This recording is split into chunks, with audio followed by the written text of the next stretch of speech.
Hello everyone, এখন বাজে 12:30। এইমাত্র স্নান করে আসলাম। সকাল থেকে তো ভীষণই হই হুল্লোড় চলছে। তো এখন সবাই কে কী করছে বাড়ির তোমাদের দেখাচ্ছি। আর দেখো, ওইখানে একা একা থাকি, একটুও ভালো লাগে না। এখানে দেখো কত লোক, বাড়ি ভর্তি লোকজন থাকে সব সময়। আর ওইখানে একা বোরিং। চলো তোমাদের দেখাই কে কী করছে।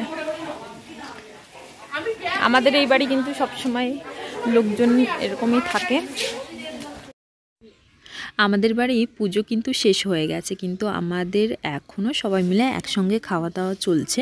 মানে দাদারা যেহেতু বেশি দিনের জন্য থাকে না, তো যখনই আসে, যে কদিনই থাকে সেই কদিন সবাই মিলে একসঙ্গে খাওয়া দাওয়া হয়। আর যে যার শ্বশুর বাড়ি তো চলেই যাব। দেখো, আমার বাপের বাড়িতে এত আনন্দ হয়, এত হই হুল্লোড় হয়, এত লোকজন রয়েছে। তারপরে বলো, ওরকম শ্বশুর বাড়ি মানে কেউ নেই, নিলিবিলি থাকতে ভীষণই মন খারাপ লাগে। আর যখন কোয়ার্টারে চলে যাই তখন তো আর কোনো কথাই হবে না। তাই এই সাইডটায় আগে আমাদের ঘর ছিল না, এই সাইডটায় ছোটদা ভাই ঘর বানিয়ে নিয়েছে। দাঁড়াও, তোমাদের একটা জিনিস দেখাচ্ছি। এই দেখো, আমাদের গাছে হয়েছে জলপাই, সেটাই পেড়ে নিয়ে এসছে দাদার ছেলে। তা ভাবলাম যে জলপাই একটু মাখা করি, সেটা খাবো। এর মধ্যে আবার বাবা বাজার থেকে নাতিদের জন্য বল কিনে নিয়ে এসছে। 4টে নাতি এখন বাড়ি রয়েছে, তার জন্য 4টে বল কিনে নিয়ে এসছে। আর ওরা তো ভীষণই খুশি। গ্রামের বাড়ি ছাড়া এরকম পরিবেশ কিংবা এরকম আনন্দ কিন্তু কোথাও পাওয়া যাবে না। আর সত্যি কথা বলতে, আমাদের অন্য কার বাড়ি কেমন হয় কি না হয়, কিন্তু আমাদের বাড়ি কিন্তু ভীষণই মজা হয়। আমরা সবাই মিলে কিন্তু এরকমই মজা করি। মানে যখন সবাই বাড়িতে আসি তখন, বিশেষ করে এই পুজোর সময়টাই কিন্তু একসঙ্গে হয়। এইদিকে আবার দিদিরা রান্নাবান্না করছে, তাই এখানে দিদির মেয়ে, দাদা সবাই রয়েছে। আর এই জায়গাটা একটু মেসি রয়েছে, যেহেতু পুজোর রান্নাবান্না এইখানেই হয়েছিল, সেই কারণে এই জায়গাটা একটু ছড়ানো বড়ানো রয়েছে। আর প্যান্ডেলটা খোলা হয়ে গেছে, আর ছোট ছোট পিনগুলো কিন্তু ভর্তি হয়ে গেছে পুরো উঠোনটায়।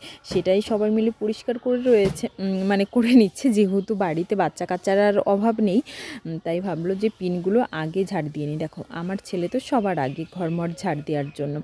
এখন সবাই একটু চা খেয়ে নিচ্ছে। আর ওইদিকে আমার জামাইবাবু ব্রেকফাস্টের আয়োজন করছে।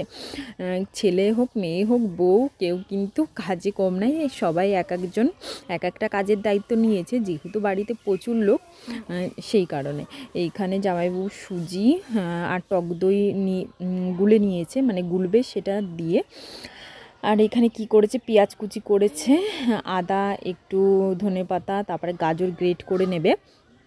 এটা দিয়ে ওই যে যেরকম বেসনের চিল্লা টাইপের বানাই, সেরকমই বানানো হবে। আর তারপর আমরা একটু চা খেয়ে নিচ্ছি। আর বিস্কুটগুলো তোমাদের দেখাচ্ছি। এত দারুণ বিস্কুট নিয়ে এসছে না দাদা, লাভ শেপের বিস্কুটগুলো। আর খেতে কিন্তু দুর্দান্ত। ভাবছি যে এবার যখন কোয়ার্টারে যাব তখন কিন্তু এগুলো নিয়ে যাব। আর এই যাব, এই কথাটা শুনে মনটা কিন্তু ভীষণই খারাপ হয়ে যাচ্ছে। বলো, এতটা আনন্দ ছেড়ে চলে যেতে ইচ্ছা করে। তারপর আসলো কম্বলওয়ালা। ভাবলাম যে কম্বল রাখবো কি রাখবো না। তা তোমাদের দাদাভাই বললো যে না, একবারে মোটাই নিয়ে নেব, কারণ কি এটা সিঙ্গেল রয়েছে, বড় আছে কিন্তু সিঙ্গেল।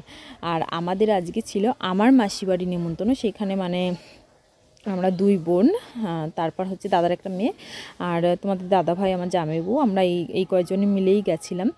চলো মাসি বাড়ি গিয়ে কী কী খাওয়া দাওয়া করলাম সেটা তোমাদের সঙ্গে শেয়ার করছি। মাসি কিন্তু প্রচুর জিনিস রান্না করেছিল। আর তার আগে ঠাকুরের দর্শন করিয়ে দিই। মাসিদের বাড়ি কিন্তু খুব সুন্দর, উপরে ছাদে মন্দির আছে। আর এই যে ঠাকুরগুলো, এটা আমরা ছোটোবেলা থেকে দেখে আসছি, সুন্দর করে সাজানো। আর দাদার দেখো, একটা অ্যাকোয়ারিয়ামের মধ্যে দাদার এই কচ্ছপটাও আছে। এটাও, এর বয়সও কিন্তু প্রায় 8-10 বছর হয়ে গেছে। আর তবে থেকেই দেখছি এইটুকুই রয়েছে, সামান্য হয়তো একটু বড় হয়েছে। এইখানে দিদি খাচ্ছে, মানে দিদির মেয়েকে খাওয়াচ্ছে, আর মাসির রান্নাঘরে চলো এবার তোমাদের দেখাচ্ছি কি কি রান্না করেছে। আর আমার মাসি কিন্তু খুবই ভালো রান্না করতে পারে। এখানে পাঁপড় ভাজলো এখন গরম গরম, তারপর মাছের মাথা দিয়ে করেছে ডাল, বাটা মাছের সর্ষে বাটাটা এত সুন্দর হয়েছিল মানে কি বলবো। তারপরে করেছিল হচ্ছে জলপাইয়ের চাটনি করেছিল, মাংস করেছিল, আর চিংড়ি মাছ দিয়ে মোচার ঘন্ট দুর্দান্ত হয়েছিল খেতে। মাসির হাতের রান্না আমরা ছোটোবেলা থেকে খেয়ে আসছি, আর খুবই ভালো রান্না করে। আর মাসি কিন্তু সব সময় ফোন করে আমাদের জিজ্ঞাসা করে যে আমরা কি খেতে ভালোবাসবো, মাসি কিন্তু সেটাই রান্না করে। আমরা বলেছিলাম ফোন করে যে তোমার যা ভালো লাগে তুমি সেটাই রান্না করো। মাসি এই সমস্ত কিছু কিন্তু নিজে হাতে গুছিয়ে রেখে দিয়েছে, বৌদি হেল্প করে দিয়েছে। আর বাবাই দেখো আস্তে আস্তেই না শুয়ে পড়েছে, তোমাদের দাদা ভাইয়া জামাইবাবু এই ঘরেই বসে রয়েছে। তারপর আমরা খাওয়া দাওয়া করলাম, খাওয়া দাওয়া করে বাড়ি চলে আসলাম। আর আজকের ভিডিওটা এই পর্যন্তই রাখলাম।